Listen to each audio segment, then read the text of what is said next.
एक छोटा सा गांव था, शांत, हरा भरा। गांव के आखिरी छोर पर एक पुराना टूटा फूटा घर था, जिसमें एक बूढ़ी औरत अकेली रहती थी। उसका नाम था रत्ना। उसके पास एक ही साथी था, एक हरा तोता जो बोलना जानता था। गांव वाले कहते थे, उस तोते में कोई रहस्य है। बुढ़िया उस पर बहुत भरोसा करती है। रत्ना हर दिन तोते से कहती, कभी मुझे धोखा मत देना, कसम है तुझे मेरे प्राणों की। तोता जवाब देता, कसम नहीं दूंगा धोखा। एक रात गांव के 3 लड़के रोमांच के लिए उस पुराने घर में घुस गए। दरवाजा चरमराया, चीख। अंदर अंधेरा और अजीब सी गंध थी। अचानक ऊपर से आवाज आई, कौन है मेरे घर में? तीनों डर के मारे कांप गए। तभी तोता तेज आवाज में बोला, भागो वरना बुरी मौत मिलेगी। पर लड़के हंसे, एक तोता डरा रहा है, पकड़ो इसे। उन्होंने पिंजरा उठाया और भागने लगे। बदला शुरू।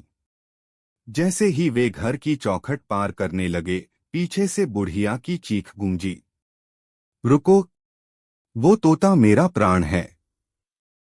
उसकी कसम ली है मैंने, मेरा जीवन उसी से बंधा है। पर वो नहीं रुके। जैसे ही तोता पिंजरे में फड़फड़ाया, अचानक पूरी हवेली हिलने लगी। तूफान जैसा शोर उठा। आसमान काला, बिजली चमकी और बुढ़िया जमीन पर गिर गई।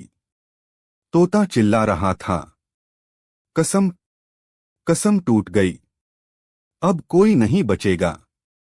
बदला।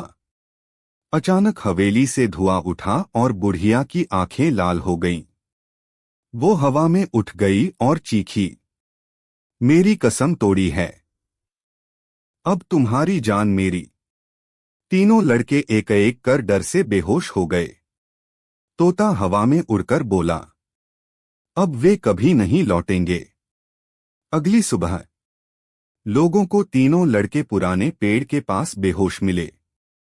वे होश में आकर बस यही कहते, हमने उसे देखा, लाल आंखों वाली चुड़ैल और वो बोलने वाला तोता। पर सबसे डरावनी बात, घर के अंदर बुढ़िया मृत पड़ी थी और तोता उसके सीने पर बैठा कह रहा था, कसम निभा दी, अब मैं आजाद हूं। उस दिन के बाद गांव में रात को एक आवाज गूंजने लगी, कसम कभी मत तोड़ना। और लोग कहते हैं, जो भी उस आवाज को अनसुना करता है, उसकी हंसी हमेशा के लिए छिन जाती है।